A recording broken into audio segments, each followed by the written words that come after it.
No one in the courtroom expected what happened next.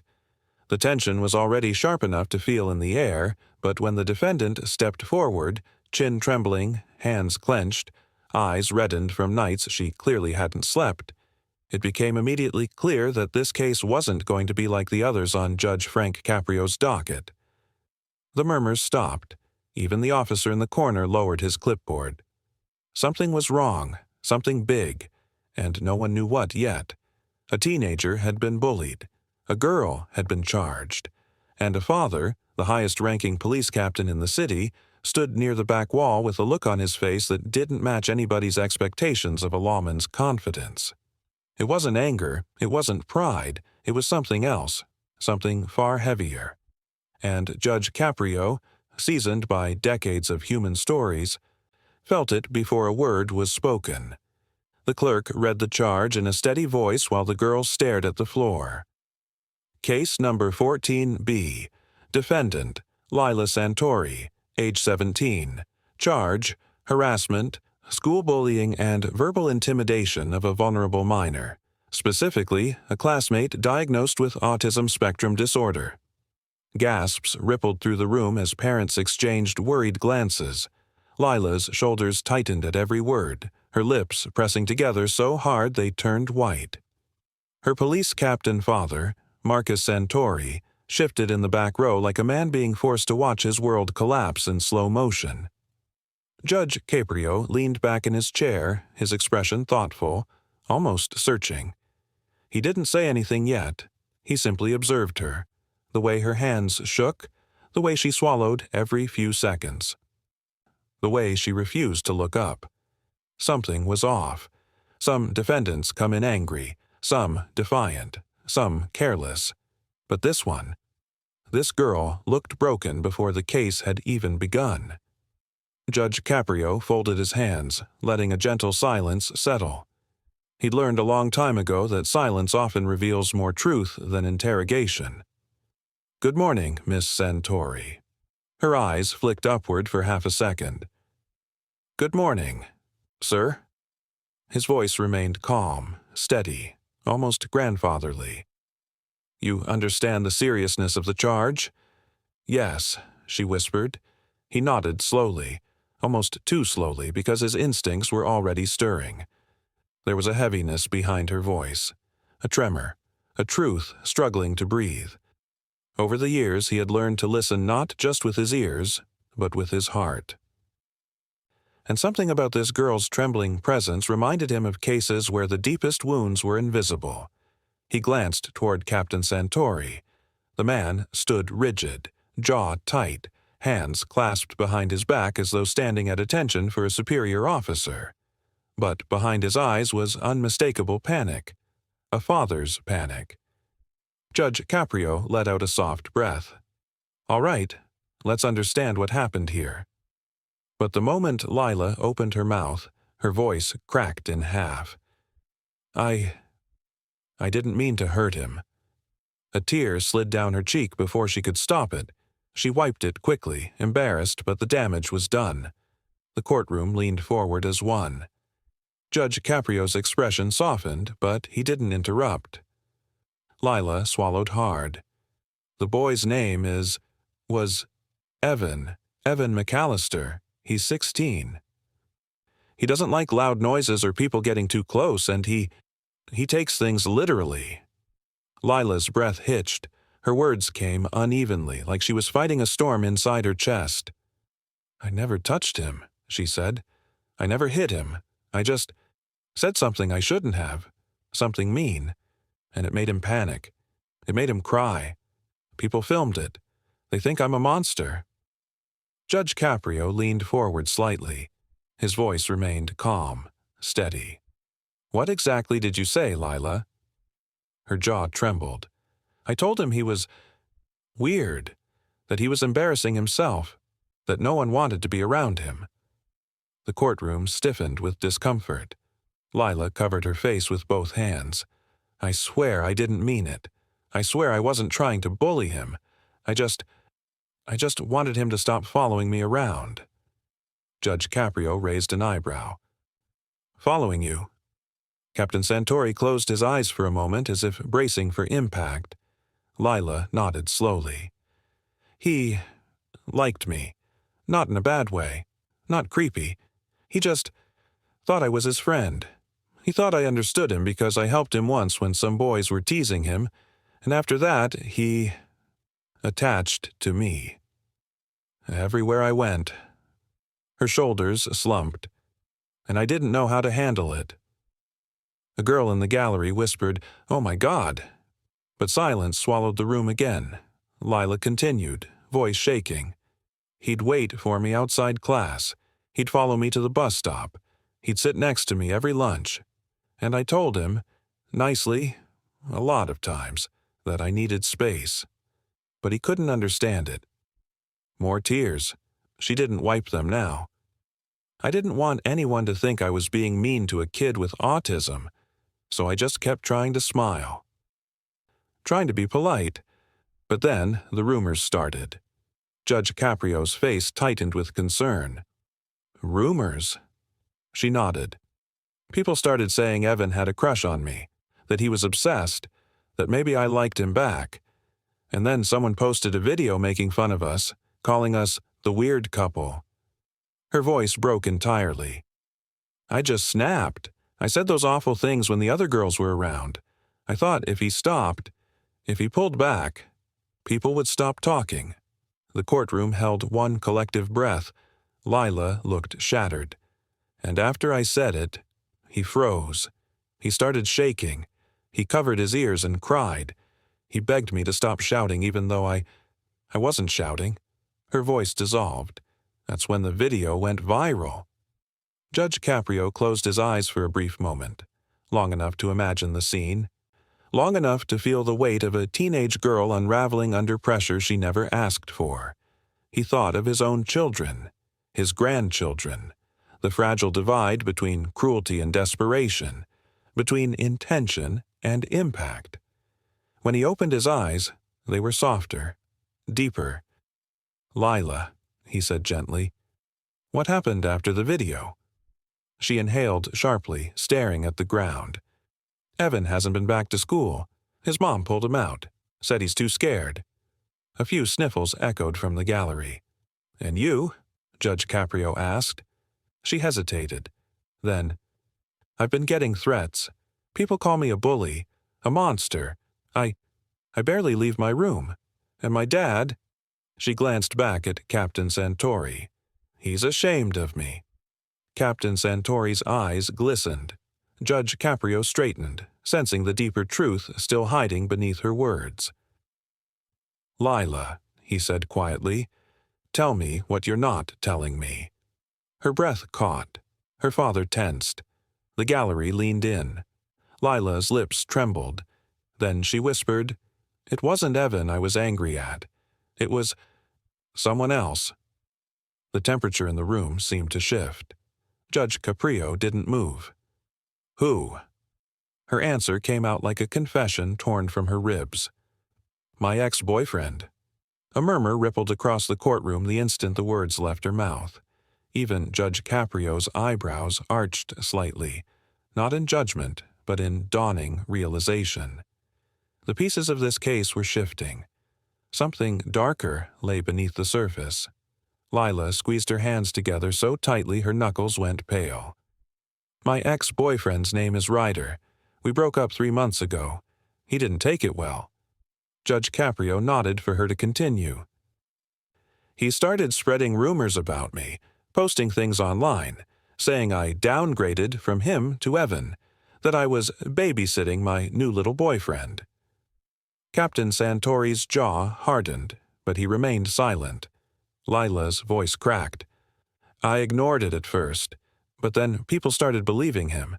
They called me names at school, whispered when I walked past. And Evan, he didn't understand any of it. He just kept smiling at me like everything was normal." She took a shaky breath. "And Ryder knew exactly what he was doing. He wanted me humiliated."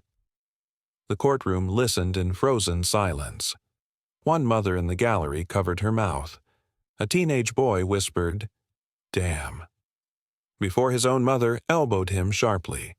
Judge Caprio exhaled slowly, absorbing every detail, watching the girl's pain spill out like water from a cracked dam. "So," he said gently, "your harsh words weren't truly meant for Evan." Lila's voice shook. "No, I took everything out on him. Everything Ryder was doing. I just snapped. And the moment I said those words, I saw his face. I saw how hurt he was, and I knew, instantly, I'd done something unforgivable." She hunched over, crying. "I hurt the one person who never deserved it." For a moment, the only sound in the courtroom was her quiet sobbing. Judge Caprio turned his gaze slowly toward Captain Santori. "Captain, would you like to say something?" The police captain stepped forward reluctantly, like a man carrying the heaviness of two roles, father and officer both colliding inside him. He cleared his throat. "Your Honor, my daughter is not a cruel child." Lila cried harder at that, which only tightened his voice. "She's been struggling. More than she lets on. I knew something was wrong, but I didn't know how bad. She hid most of it because she didn't want to look weak. Because she's my daughter, and people expect her to be tough." The courtroom softened at that. Even the officers on the side exchanged sympathetic glances. Captain Santori continued, voice cracking slightly. "When I saw that video, I felt like I failed twice. Once as a father, once as a police officer. I didn't raise her to speak to anyone like that. But I also didn't protect her from what she was going through." He looked at his daughter, eyes filled with a kind of grief only parents understand. "She messed up, badly, but she's not a bad person. She's been under attack for weeks." Lila wiped her face, trembling. "Dad." The captain swallowed, emotion thickening his words. "I'm sorry. I should have been there. I should have seen it." It was rare to see a decorated police captain, a man used to commanding respect, standing vulnerable in front of a courtroom, and the room felt the weight of it. Judge Caprio tapped his pen lightly on the bench. "Miss Santori, did you report Ryder's harassment to the school?"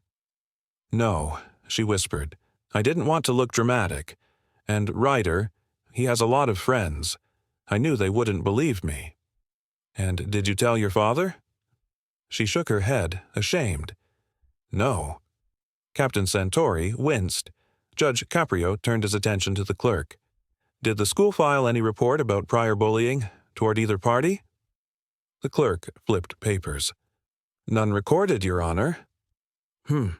Caprio nodded slowly, brows furrowing. "So, the only incident the school took seriously was the one involving the autistic boy." Lila flinched at the phrasing.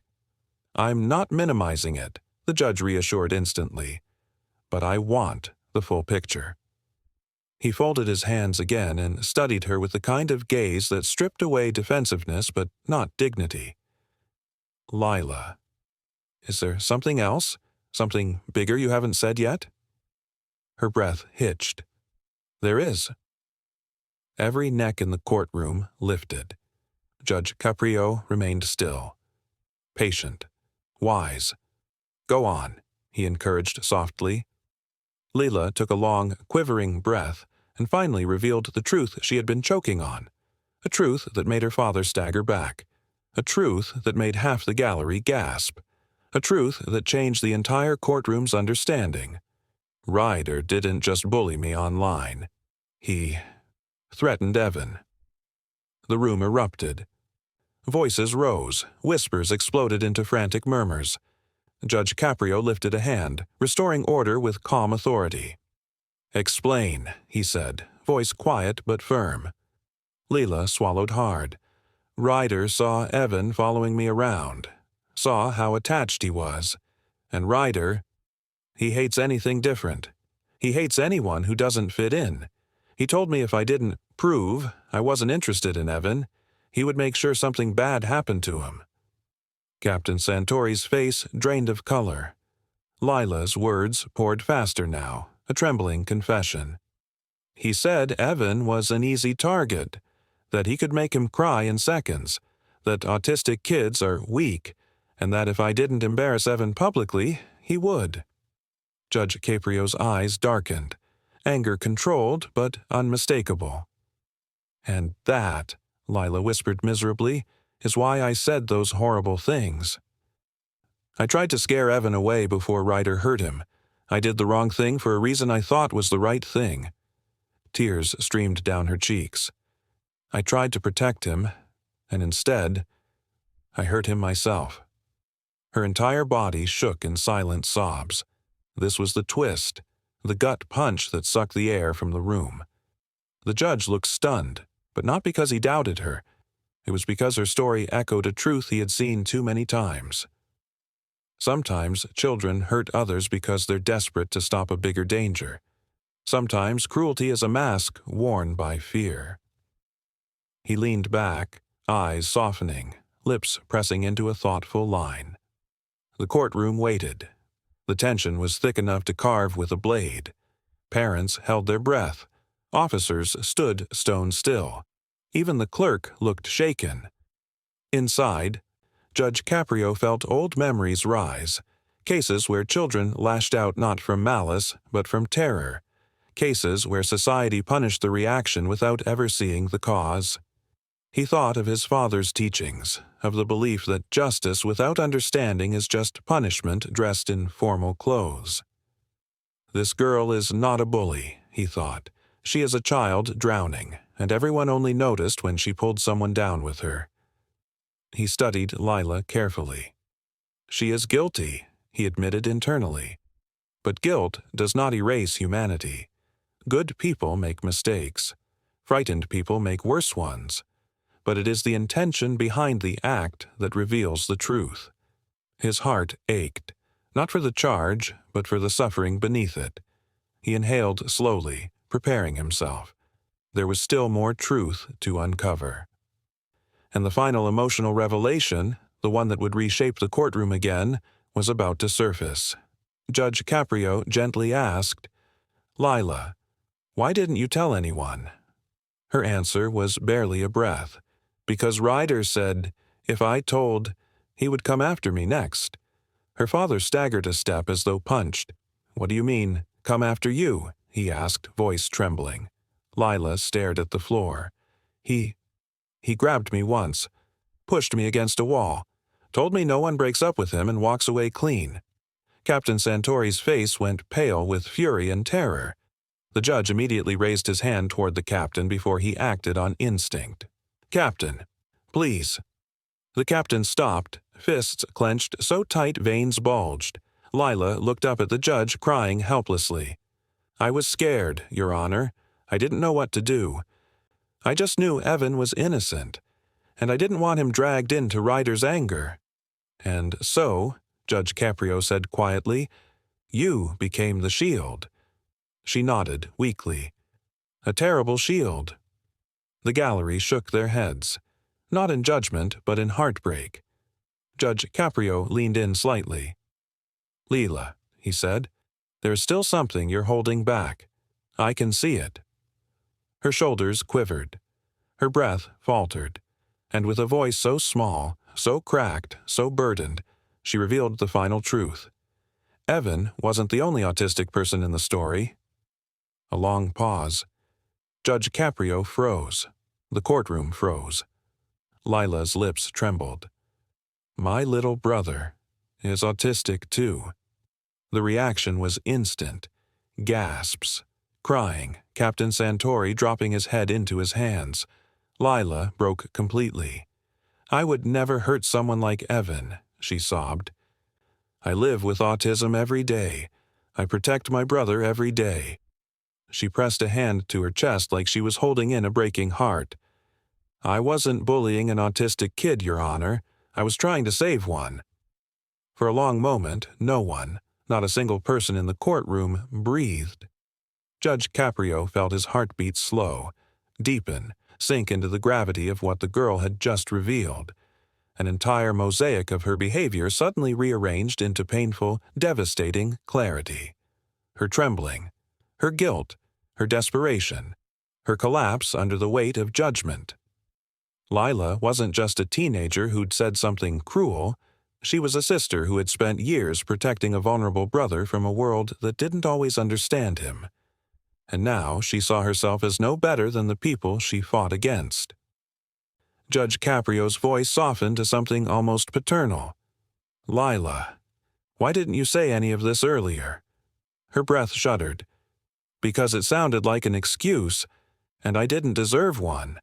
I hurt Evan. I knew what panic attacks look like.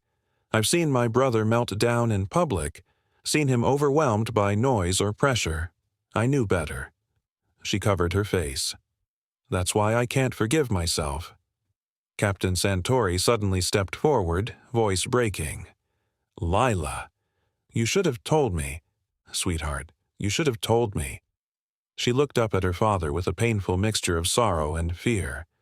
"I didn't want you to think I was weak." The captain shook his head fiercely. "You think feeling makes you weak? No. You're strong. Too strong. You tried to carry everything alone." He turned to Judge Caprio, voice shaking. "Your Honor, my daughter. She's been helping raise her brother since she was old enough to understand autism. She defends him at school. She explains his meltdowns to strangers. She protects him in ways even I couldn't because I was always working." The captain's voice broke again. "She is not a bully. She is a kid who broke under pressure no adult could carry." A hush fell over the courtroom. Judge Caprio closed his eyes. Not to block out the courtroom, but to see it more clearly, to feel the weight of what justice meant in this exact moment. He remembered the earliest days of his career, when he thought law was about punishment and rules written in stone. But age had taught him something different. Justice without compassion is cruelty wearing a badge. He breathed deeply. This girl is not evil, he thought. She is exhausted, overwhelmed. A protector who cracked. But people don't see nuance online. They see a moment, not a lifetime. They see a mistake, not a human being. He thought of Evan, the boy who cried. He thought of Lila's little brother. He thought of how many children navigate storms adults never notice. He opened his eyes slowly, gaze warm but grave. "Miss Santori," he said softly, "you are not beyond redemption. Not even close." Judge Caprio leaned forward, elbows on the bench. "I have one more question." Lila wiped her eyes. "Okay. When you saw Evan crying, when you realized what you'd done, what did you feel?" Her voice cracked, like my heart stopped. "Did you apologize to him?" She nodded rapidly. "Yes. I tried the same day. But his mom, she didn't let me near him. She was scared. I understand that. I wrote him letters, but I never sent them. I didn't want to make him panic again." Judge Caprio nodded slowly. "And if Evan were here today, what would you say to him?" Tears welled again. Her answer came out as a whisper, soaked in heartbreak. "I'd say I'm sorry, that he didn't deserve a second of what I said, that he matters, that he's not weird, he's wonderful, and that I was wrong. So wrong." The sincerity in her voice made even the most stoic courtroom officers blink away emotion. Judge Caprio paused. The room leaned in. Everyone waited for the judgment. The tension was thick, trembling, electric. Judge Caprio placed his pen down with gentle finality. "Miss Santori, you did harm. A boy suffered because of your words. The consequences are real." Lila nodded, bracing for punishment. "But," he continued, "the court cannot ignore the full truth. You were bullied. You were threatened. You were trapped between fear and pressure. You were trying to protect someone vulnerable while losing yourself in the process." He took a breath. "You are accountable, but you are not a villain." A soft cry of relief escaped her father. "This court," Caprio continued, "is not here to destroy young people. It is here to guide them, correct them, and help them grow."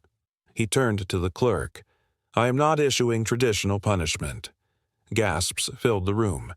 Lila's eyes widened with disbelief. Judge Caprio continued, voice steady and warm. Instead, I am issuing a restorative justice order. The courtroom buzzed with curiosity. You will attend weekly sessions with a licensed counselor who specializes in working with families affected by autism. Lila nodded immediately, tears falling again. You will also write a letter, not to Evan, but to his parents, explaining your actions, your remorse, and your understanding of how words affect autistic children. She nodded again, sobbing quietly. But most importantly, he leaned forward, voice deepening. With the parents' permission, I want you to volunteer at the local autism support center for 3 months.